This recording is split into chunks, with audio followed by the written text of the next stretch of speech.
14 years ago today, ladies and gentlemen, that the Bears won their last playoff game. I just showed Waddle, too, on my phone. You look like a baby. I was at that game. It was a frigid day at Soldier Field, January 16, 2011. The snow was falling as Greg Olsen caught that touchdown pass. Full head of really dark hair at that point, too. Well, that's a hood, though. Look at that. Look at the full face mask I had on. Yeah, I thought you'd be a little tougher than that back in your early days. Hell no. No? Hell no. That was cold. Let's bring in Greg Olsen. Works for Fox. A great player that the Bears never should have gotten rid of course. Was the next game your last Bears game, too? The Bears-Packers game, Greg? It was. I'll tell you that listening to those highlights and on social media, I've seen some of the cut-ups and whatnot from that game, and that's one of my all-time most memorable games of my entire career. I mean, the snow, the home game, Soldier Field, electric. Obviously, we start out fast and hit them on that third play of the game on the first third down, and then kind of don't look back. That was a memorable, and then the fact that we were able to host that NFC Championship game against the Packers, and obviously we know how that all went and whatnot. But that was a great year. Obviously, things didn't work out for me personally there going forward, but that's a year where I learned a lot. That was really my first success in the NFL from a team component, and being a game away from the Super Bowl. But that's one I'll always remember. That was special. That's the ultimate life comes at you fast, isn't it? Like you're thinking you're young, that you're going to go to multiple playoffs with the Bears in your day, and boom, 14 years later, the Bears are still looking for their next playoff win. Yeah, it's funny. I remember back to draft night, and you get drafted at 31st overall, and more times than not, it's the team that lost the Super Bowl, barring obviously some trade or I guess teams not having a pick or whatever. But the Bears lose in the Super Bowl, and you get traded to what's the second best team in the league, and you walk into the locker room, and you're young and you're dumb, and you say, "Oh man, this team was in the Super Bowl last year. We're going to go to the playoffs. We're going to make another run at it. I'm going to have nothing but success here." And then it takes till year 4 to make the playoffs, and obviously we take it all the way to the championship game and come up short, and then you walk out of there. That was kind of a weird year. We had obviously we had coaching change, and March came in, and there was speculation that I was going to get traded all the way back to the draft. And I'm sitting in Jerry Angelo's office the night before the draft, and he's telling me there's a deal in place. So to, stay close to the phone, and I might get sent on draft day, that obviously doesn't unfold. He calls me back into his office and says, "Hey, you're going to be here. We got to make this work. Let's get to work." And that's what we did. And then, you think, all right, we had team success. We kind of figured this out. Me and Jay obviously had a good connection in his couple years there. And then turns out it's the last time you ever play. And I got traded that next, ensuing training camp following along, the lockout, and we didn't have much of an off season. So again, just a weird year in the way things worked out, but little did I know that was going to be, second to last game in a Bears uniform for me. You have a unique perspective with regard to this organization over the course of the last decade plus as a player, and then, ultimately then playing against them, and then calling games and covering the league. Is there an easy way, Greg, to describe why a franchise, and in this case, this franchise, has gone 14 years without a playoff win?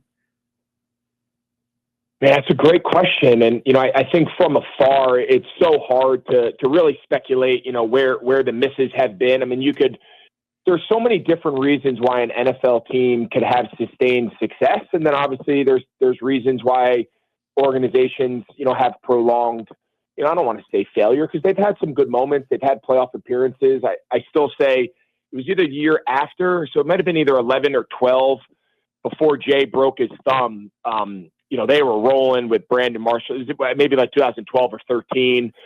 So they've had periods of success. They obviously just haven't been able to put together a run to compete and, make a run in the playoffs and whatnot. And, there's a lot of reasons, right? There's coaching fit, there's quarterback, there's, injuries, there's roster management, poor draft picks. There's so many reasons across the board. That's not unique to just Chicago. I think the hardest thing, as someone who played there and obviously still loves to go back and has a lot of friends, I think the hardest thing is just knowing what a football city it is, knowing how much those fans just live and die Chicago Bears, and everyone loves the Cubs and everyone loved the Blackhawks winning all those Stanley Cups. We lived there for that. That was incredible. But man, there's Chicago. They told you when you got drafted, it's a bear town, and it's pretty evident. And for them to go this long without experienced playoff success, it's hard. I can only imagine. And so I know there's a lot of urgency right now there from the organization to try to get the right head coach in place, get the right plan and the right vision, and try to execute it. Because obviously the last handful of guys that they have hired at the top, just frankly haven't been able to get the job done. And that's the thing about the NFL is it's a very black and white scoreboard. You judged wins and losses, playoff berths, division titles, championship runs, and there's very little in between to go off of. So they've got to get this right. They invest the top overall number one pick and a quarterback that people have a lot of expectations and hope in, and a roster that's been heavily invested in through draft picks, trades, and obviously free agent signings. And the pressure now for whoever gets this job, it feels like there's a lot of wins baked into that roster, but they got to get the job right. And I know obviously that's the process they're going through right now. Greg Olsen joining us. It's Waddle and Silvy on ESPN 1000. There's a lot there in what you just said. And I want to get to Caleb in a minute, but also in the clip, Greg, at the end, you hear Mike McCarthy coming to town with the Packers. And now here they are. They're having dinner with Mike McCarthy last night, finishing up his interview. Candidly, you played against him. You've done a lot of Cowboy games. What is your thought on Mike McCarthy, the head coach?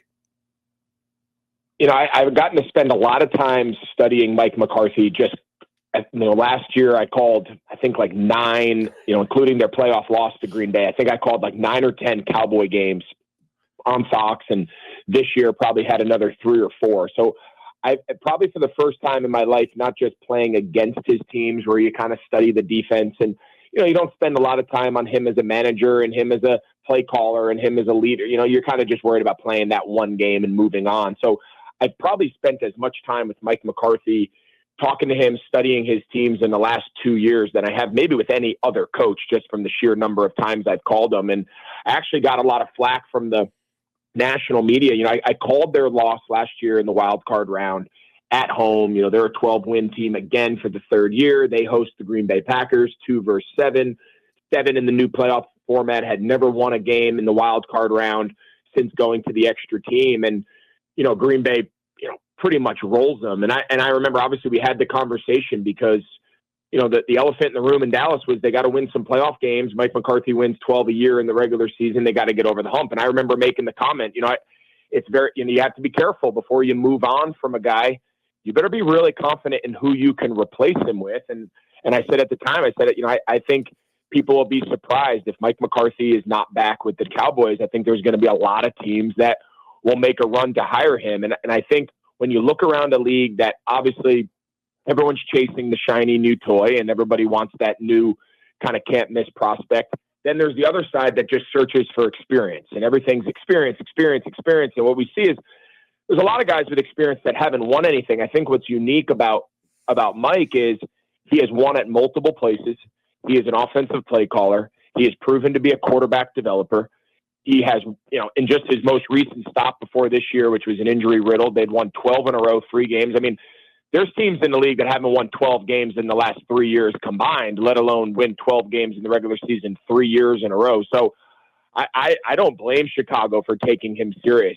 I have to imagine everyone's in the Ben Johnson sweepstakes, but I'd have a hard time making an argument for any of the other names floated out there being above Mike McCarthy, especially with the unique opportunity of developing Caleb and getting that offense figured out. It's really something that they haven't really had dialed in for a few years now, for a few kind of eras. So I think it makes complete sense, and we'll see how it shakes out. But I've always been a Mike McCarthy fan. For whatever reason, I think people don't give him the credit when you look at his resume that maybe we give some other guys. What do you think about his style of offense, Greg? Obviously, Dak has put up good numbers when he's played a full season. CeeDee Lamb has put up good numbers as well. It's kind of an old school West Coast system, isn't it? And when you compare it to other systems in the league right now, do you think it's still something that obviously is in vogue?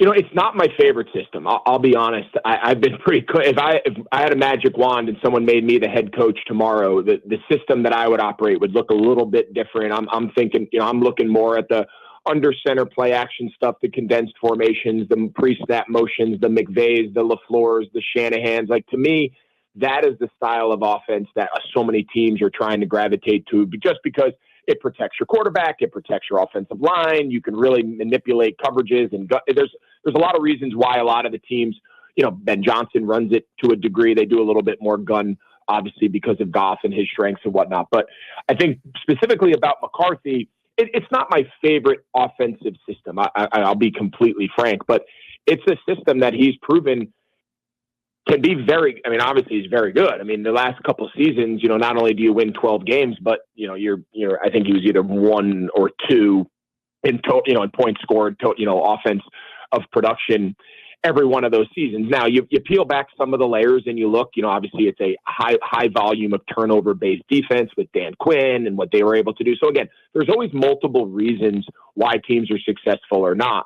But listen, the guy has coached quarterback, he's coached offense, and he's won a Super Bowl, and he's done it in 2 different places, not win a Super Bowl, just had success offensively with multiple quarterbacks in 2 different, multiple stops. So I think when you look around the landscape and you say, okay, which one of these guys would you be willing to bet would do a better job than the guy that we've seen do it in multiple spots? I just think that's a hard argument to make. And, I'm always going to lean offense, and especially if I have a young quarterback that I really got to get this right, I'm leaning offense.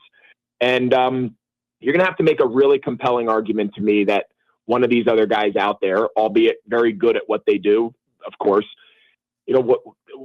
how can you guarantee they're going to have better success than we've seen him, have over the last, call it 2 decades? So I think it's a very interesting kind of new age top tier guy in Ben Johnson, who everybody wants. And I could go on and on about how good he is. And then kind of maybe the more unassuming veteran, longtime guy, maybe doesn't wow everybody with the headline, but when you look at his resume, the guy's ultra successful in the grand scheme of things in NFL football. So it's kind of an interesting dynamic from what side each people want to kind of support and fight for. But the name of the game is developing Caleb. That's the only thing that matters. What plays you run and all that can be sorted out. Someone needs to come in and develop Caleb Williams, or else it sets the franchise back years. And, we've seen that all across the league. Yeah. Greg Olsen joining us. It's Waddle and Silvy on ESPN 1000. So with that said, let me put you on the spot, and you led me into Ben Johnson. You mentioned you being in the head coaching chair. If you were in the GM's chair of the Chicago Bears, knowing you have Caleb Williams, and all things were equal and you could get both, would you hire Mike McCarthy or would you hire Ben Johnson? I think right now, again, this is purely speculation. I'm obviously not having any conversations with these teams on the back end in any real form other than just casual conversations with coaches and NFL people around the league on what they're hearing. I think right now, if I have an opportunity to hire Ben Johnson, I'm hiring Ben Johnson. I think he's been the guy that over the last couple of years has clearly been the number one target. He's been ultra selective in the jobs he's even considered. He doesn't even get on the plane last year to take the Commander's job, which now you look back with Dan Quinn and Jaden Daniels and the draft pick and you say, okay, that's a model that the entire city of Chicago would sign up for in 5 seconds. So again, interesting that he chose not to go that route, and he's been ultra selective. And now here he is again in what's probably his 3rd head coaching cycle. And you have to imagine he's the top of everybody's list. And now it's really just a matter of what is he looking for? Is he willing to be a head coach? Does he want to be a head coach? I think those are all things that everyone's still trying to figure out. But I think if I have an opportunity to hire Ben Johnson with a young quarterback, and obviously what we've seen him do now over a prolonged period of time, yeah, I'm hiring Ben Johnson. And that's not a knock on Mike. That's not a knock on any of the other guys. I think right now we've seen Ben Johnson's a pretty unique equalizer in what he's able to do offensively, what he's gotten out of Jared Goff, what he's gotten out of those weapons that he has there. It's a big reason why they're the top seed in the NFL. And 3 years ago, they were the worst team in NFL history. So Greg, he's not the only reason, but he's part of it. In layman's terms, you said I could go on and on about how great he is. In layman's terms for our listeners, even though you're taking a chance that you don't know what he's going to be like as a CEO, what do you love about him as a head coaching prospect?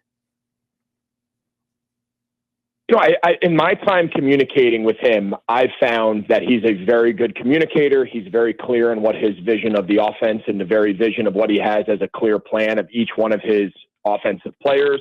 And obviously now in his role as an offensive play caller and coordinator, he's only focusing on one element of the team, right? He's having conversations with Dan about how they're going to how they're going to implement their offensive style with what the defense is going to implement, and Dan Campbell's style of, hey, we're fourth downs. We have it in our pocket. We're going to be aggressive down in the red zone. We're not going to settle for three. So that there's a game management thing that Dan Campbell presents as a framework that really makes the job of an offensive coordinator very friendly, because you have the advantages of extra downs and philosophy and yada, yada, yada. But as far as what he does as an offensive play caller, when you have an offensive play caller that can really tip the scales in your favor, from creative formations, from multiple personnel variations, to being able to go under center and gun, to be able to generate explosive plays on first and second down, to be able to implement explosive run plays and creative run designs. And he's able to tie all of the things that you hear people talk about, and people go, okay, yeah, but how are you going to do it? Well, he does it, right? It's explosive plays on offense. The number one factor in winning and losing, I should say the second biggest factor in winning and losing behind turnovers in today's modern NFL is generating explosive plays. Can you throw the ball over their head, and can you run the ball for 15, 20 yards and get chunk plays? Nobody wants to go the long way. Nobody wants time of possession. Nobody's trying to go 12, 14 plays and get down into the red zone and fight for a touchdown. That is the hardest way to play NFL football. So can you spread people out? Can you bring people close together? Can you generate chunk plays in the passing game? Can you attack the middle of the field? When you start going through all the big elements that make top offenses, they check every single one of those boxes. And remember, 3-4 years ago, Jared Goff was discarded. He was a guy that no one believed in. He was a placeholder earlier in that regime when they were still trying to figure it out under Dan Campbell that nobody even wanted. They were just saying he's going to be the quarterback until we draft his replacement.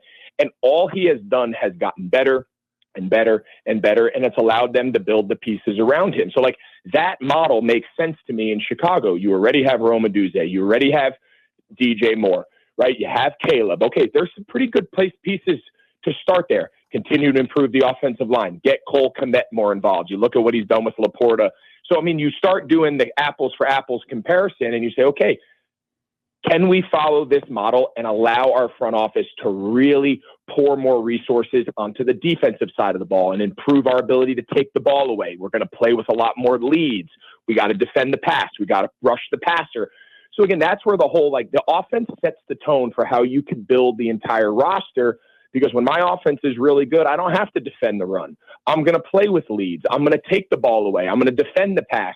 Now you can draft and add free agents in a clear vision because one side of your ball is going to be fairly consistent. That's what people are searching for.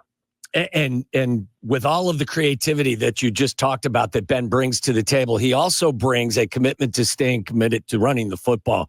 They've been top 5 in running the ball the last 2 years, top 10 the last 3, if you go back even a third year. So I like that aspect of it as well. But with regard to the quarterback, Greg, from what you've seen of Caleb Williams, how does his skill set fit with what Ben is trying to do? Yeah, and I think obviously that's the $1 million question. I do want to say something about what you brought up because it's super true about the run game.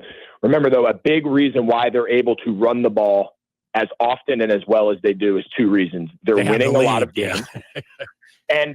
And when they do run it, Jahmyr Gibbs and Montgomery, when he's healthy, when they do run it, they're not running it for 3 yards in a cloud of dust. And they're saying, hey, we're going to do that 30 times a game for 100 yards. Right. You run the ball 30 times a game for 100 yards, 110 yards, you're going to look up at the scoreboard and you're not going to have any points. So it's about the explosives and the scoring. So anyway, I just want to touch on that, but you're 100% right. But as far as Caleb, right, that's the $1 million question. The Bears need to bring in somebody with a clear vision to bring out the very best in the number 1 overall draft pick.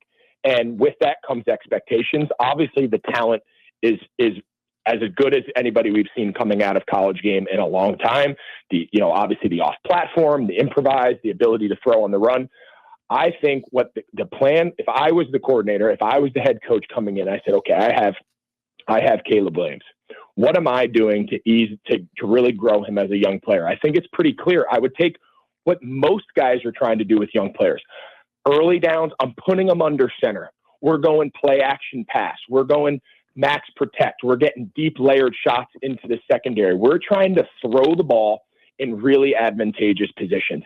The days of sitting in shotgun every single down, first, second, and third, and treating every single run as a single back shotgun run into 7-man boxes, and every single pass is a drop back, and playing that style for 4 quarters every week. There's like 2 guys on the planet who can do that. And that's just the reality of the game. So get under center, play action, throw the ball on early downs. All of a sudden now you have your lead. You build a good run game because you can generate explosives and the formation variability and the pre-snap motions and everything looks the same. And then, okay, there's going to be times where it is third and pass and we are playing from behind. And now we've got to develop you as a true traditional pocket passer. And then that's the next step of the evolution. So I think there's so many things that play callers do that help their young quarterbacks and put them in positions to have success. And then, as we all know, success leads to further success and confidence. And, you look at a guy he's obviously compared to here in Carolina with Bryce Young, different types of players, different, but the biggest difference, Bryce Young all of a sudden didn't remember how to throw a ball again. The guy just got some confidence. He got some of the offense taken off his back. They built a system to protect him from what he didn't do well and to bring out the strengths of what he had. The same thing has to be done with Caleb. He can move. Great. Get him in the play action game and get him out of the pocket. Continue to move the launch point. Continue to let him use his athleticism on second reaction throws. But then also give him easy first reads. Let him get up there and get easy reads. He's got weapons. He's got young talent on the outside. Kevin O'Connell is a master at it with Sam Darnold up in Minnesota. Now, granted, Justin Jefferson and Addison help, but you guys got some good weapons on the outside. Easy throws, first read, don't have to be a full field progression on every single play. Again, it's about offloading your young quarterback early. Let them continue to build, let them find success. And then as they find their success, you can implement more and more traditional progression passes, more full field reads, more control at the line of scrimmage. And you kind of ease that in as they can handle it and as they get going. That's the magic you see of the LaFleurs and the O'Connells and what these guys, and there's a reason why they play well with pretty much different guys at quarterback is because they understand how to protect those guys early on to bring out their best as they grow into the position. All right, here's my wish for the next few weeks. My wish is it comes down between the Raiders and the Bears for Ben Johnson.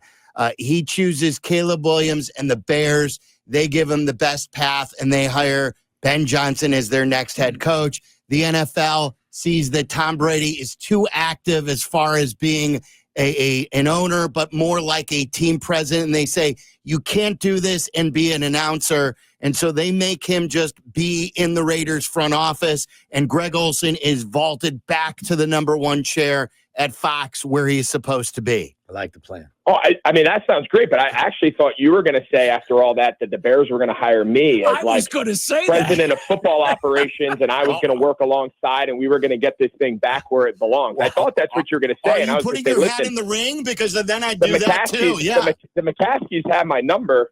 I've seen the McCaskey family here and there over the course of the last couple of seasons, so I thought that's where you were going. I thought you had some inside info, but is that listen, something they haven't lost my number? If we want to get this thing right, would you be interested in do that? Would you be interested in running a team one day?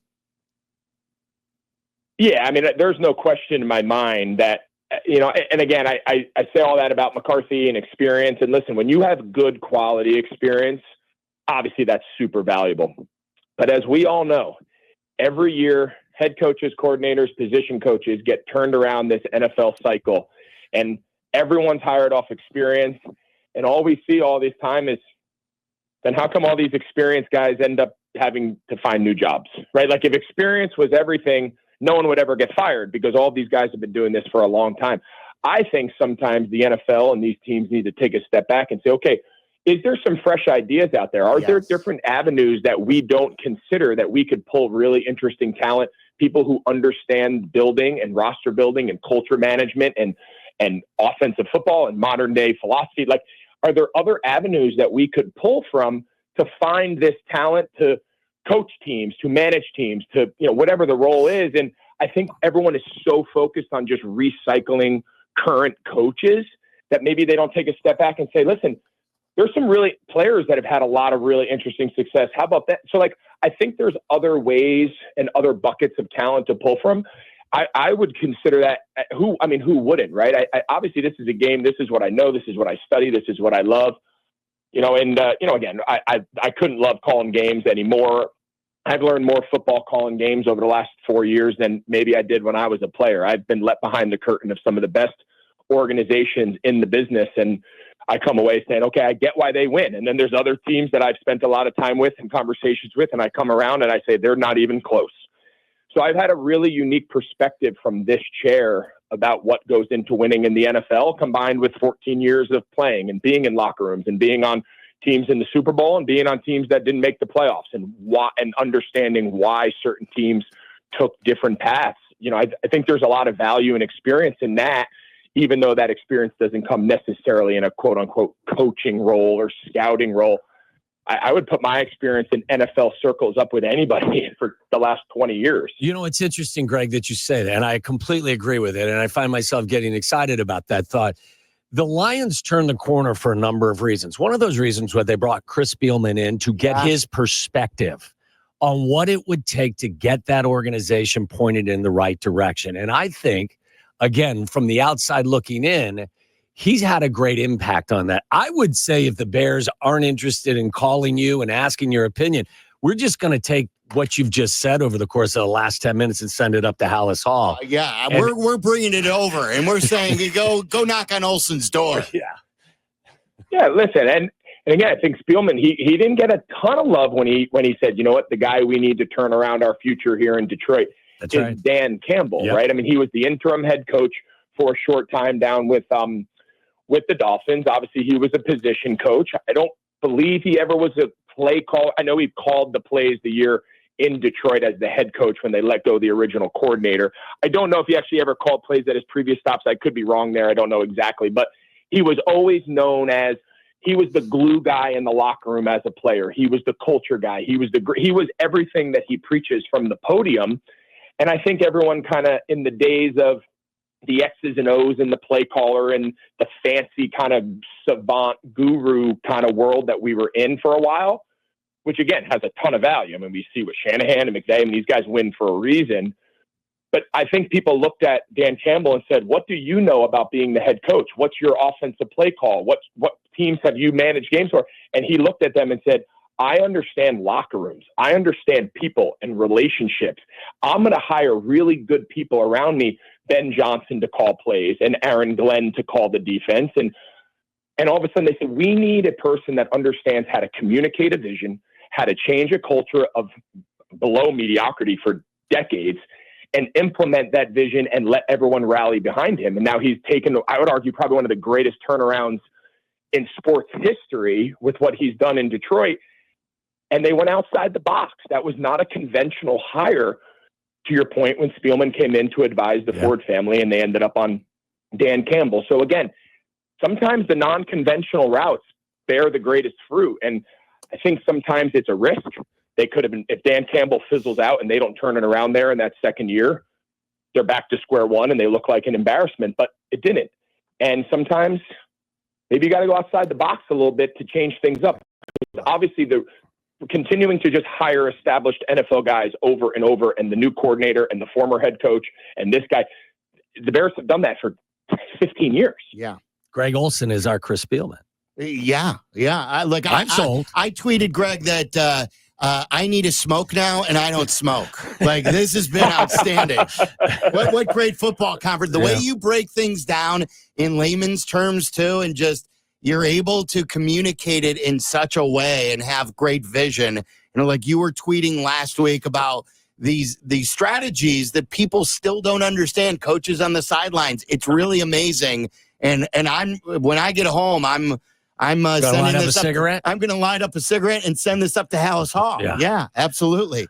All right, Greg. When you become the president of the Bears on football ops, you got to have a thick skin, though, with us, all right? You don't because Silvy's going to come after you for sure. Well, I always joke with my wife. I said, I walk around the streets of Chicago now. We come back. We love it. The food, the Melman family, all the restaurants, our friends. It's one of the best cities in the world. I always joke, like I walk around the streets and like people will say hi every now and then and recognize you. And I always joke with my wife. I said, I almost feel like the Bears fans like me now. I'm like the girl that got away. Like when I was there, I never felt like, I thought I was like the bust. Olsen should be better. We're not getting enough out of him. Good thing Marks let him go. And now revisionist history. I'm like, God, I feel like they like me better now than they did when I played there. We're much nicer than Philly and some of these other towns, that's for Greg. sure. You know that. You know that. No, Chicago fans have been awesome. I cherish my years there. It's a city we still love visiting. Our kids love going there. My sons are Cubs fans. So, I mean, we obviously have a lot of fond memories and moments there and friends in the Chicago area. So it's been fun. Awesome. You're awesome at what you do, and here's to a bright future. Thanks for your time, Greg. Yep. Thanks, Greg. All right. Take care, guys. That was amazing. Like, I did not expect it to take that fork in the road. Listen, I'm being serious, too. I'm not just playing radio here. That's the approach that the Lions took that I think in large people part. tweeted that to us. He's our Chris Spielman. Yeah.